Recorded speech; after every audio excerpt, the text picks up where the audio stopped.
Las estadísticas dicen que a nivel mundial 1 de cada 5 niñas, niños o adolescentes sufre abuso sexual. El abuso en la infancia es un tema que preocupa y mucho. En nuestra comunidad hay casos, muchos de ellos silenciados y muy pocos que llegan a la justicia. En el marco de esta problemática y también de la violencia familiar, se organizó una charla y llegaron a nuestra ciudad los fundadores de la organización Adultos por los Derechos de la Infancia. Sebastián Cuatromo es uno de los fundadores que vivió en carne propia el flagelo del abuso sexual infantil. 10 años después pudo contarlo y finalmente se pudo condenar a su abusador. Una historia que realmente estremece, que van a poder escuchar ustedes en esta entrevista, pero también qué hacer como sociedad para visibilizar este flagelo. Hablamos con Sebastián Cuatromo, mano a mano, para el Periódico TV. Sebastián Cuatromo, gracias por acompañarnos. ¿Cómo nace Adultos por los Derechos de la Infancia? Sabemos que está vinculado con tu historia personal. Así es, nace en el año 2012, a partir del momento en que hice pública mi larga historia de dolor y de lucha como víctima de abuso sexual en la infancia. En ese momento, en el año 2012, más de 20 años después de haber sido víctima del delito, pude lograr que mi abusador sea juzgado y condenado por la justicia a 12 años de cárcel por el delito de corrupción de menores calificada reiterada. Logré ese juicio de quien había sido mi abusador, reitero, más de 2 décadas después. Yo había sufrido el delito siendo alumno de un colegio en la ciudad de Buenos Aires llamado Marianista, y mi abusador, al igual que de otros niños, fue un entonces religioso marianista y docente llamado Fernando Pisiocchi. Y en ocasión de ese juicio es cuando hice pública mi historia por primera vez, a través de distintos medios periodísticos, con el sueño y con el sentido de trascender colectivamente, de que mi largo camino de dolor y de lucha pudiera empezar a servirle a los demás. Y en ese momento tuve la suerte de conocer a Silvia Piceda, cofundadora de Adultos por los Derechos de la Infancia, que ella venía dando una larga lucha como mamá, defendiendo a su hija frente a un progenitor abusador y frente a la gran injusticia con la que se encontraban en el Poder Judicial, en este caso de la provincia de Buenos Aires, a la hora de tratar de defender a la niña frente a este delito. Y Silvia también había hecho pública su historia, también venía dándole un sentido colectivo, venía armando grupos con madres. Además, Silvia había sido víctima de abuso en la infancia. Y cuando nos conocimos en ese 2012, fue muy dichoso el encuentro, por las coincidencias profundas en cuanto a los por qué y a los para qué de nuestras luchas, del compromiso público. Ahí le dimos vida a Adultos por los Derechos de la Infancia. También tuvimos la suerte de enamorarnos y somos pareja desde hace años. Y ese es el camino desde hace 7 años que nos lleva por todo el país y que en estos días nos ha traído acá a San Francisco. Desde tu historia personal, ¿qué sentiste que había que hacer con esto que pasa con la infancia? Porque entiendo que tu historia fue también cargar muchos años con el dolor de haber sido abusado y no poder decirlo, no poder contarlo, por lo que implica un contexto, ¿no? de familia, un contexto de sociedad, muchas veces adverso para que esas cosas se conozcan. Así es. En mi caso sufrí el delito de abuso sexual cuando tenía 13 años, estaba terminando mi escuela primaria en ese colegio marianista y durante 10 años no pude hablar de lo que me había pasado.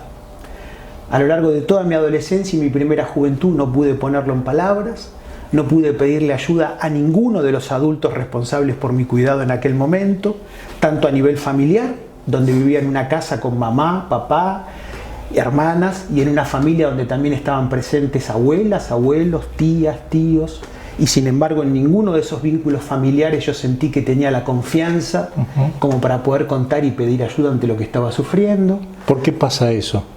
En mi caso porque era un contexto de familia donde, lejos de estar protegido y cuidado, al contrario, me tocaba sufrir distintos tipos de violencias físicas, emocionales, distintos tipos de malos tratos. Era por momentos un contexto muy agresivo, muy hostil, el de mi propia casa y familia. Por eso claramente yo estaba convencido que no tenía margen como para poder confiar tamaña situación.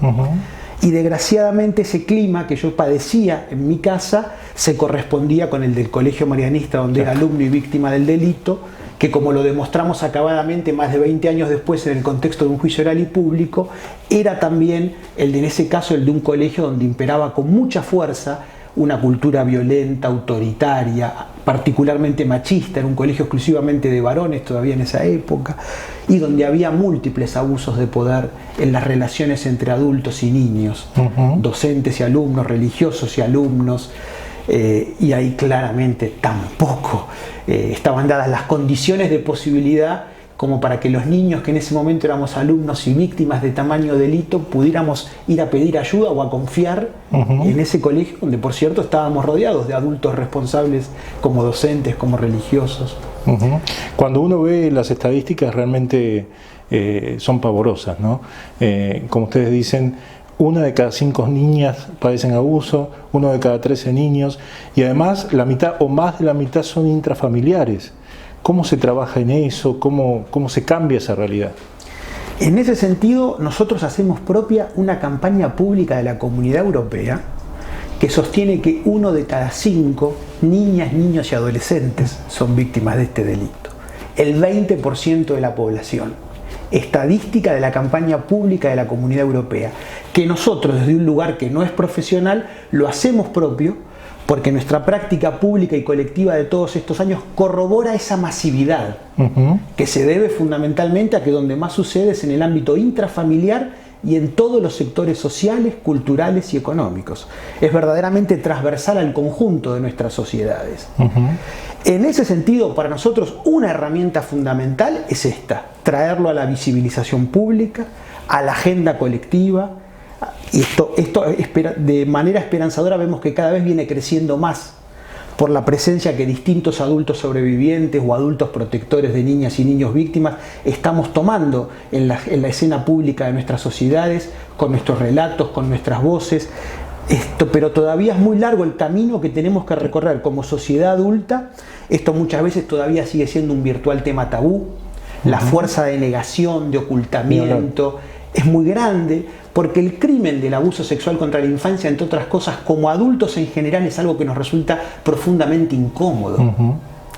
Entonces nos resulta mucho más sencillo y mucho más fácil, empezando por los ámbitos familiares, que es donde más sucede, pero nosotros esto lo vemos en todo tipo de ámbitos sociales, hacer muchas veces de cuenta como que bueno, acá no pasó nada, demos vuelta a la página, ¿para qué vamos a estar metiéndonos con cuestiones tan dolorosas y tan incómodas? Entre otras cosas, además, porque la masividad del abuso sexual contra la infancia lo que pone en evidencia es cómo los agresores y las agresoras, en una sociedad patriarcal y machista, la mayoría de las veces los agresores son varones adultos, pero también hay agresoras mujeres, es tan masivo que están entre nosotros. Claro. Son nuestros familiares, son nuestros compañeros de trabajo, muchas veces son personajes públicos, tenemos relaciones, tenemos vínculos con ellos, y entonces muchas veces todavía, pero por eso nosotros hacemos tanto hincapié también siempre en apelar críticamente a la responsabilidad que tenemos como comunidad. Muchas veces quienes terminan siendo silenciados, silenciadas, hasta discriminados, vistos como supuestos locos o locas, son las víctimas. Son las y los sobrevivientes adultos que muchas veces recién años después pueden empezar a compartir su relato, sus verdades, y muchas veces justamente las víctimas son quienes tienen que cargar con el supuesto peso de venir a romper con la paz familiar, con la paz de la pertenencia a sus círculos sociales, y muchas veces todavía se opta por seguir como si nada hubiera pasado, y esto también además se corresponde con un altísimo nivel de impunidad que tiene este delito. Ahí hay especialistas que sostienen que el crimen del abuso sexual contra la infancia es el delito más impune de la tierra. Se sostiene que de los abusos que suceden, menos del 10% llega a conocimiento del Poder Judicial, y de ese acotado universo solo 1 termina en condena. Es decir, de cada 1000 abusos que suceden, 999 quedan impunes.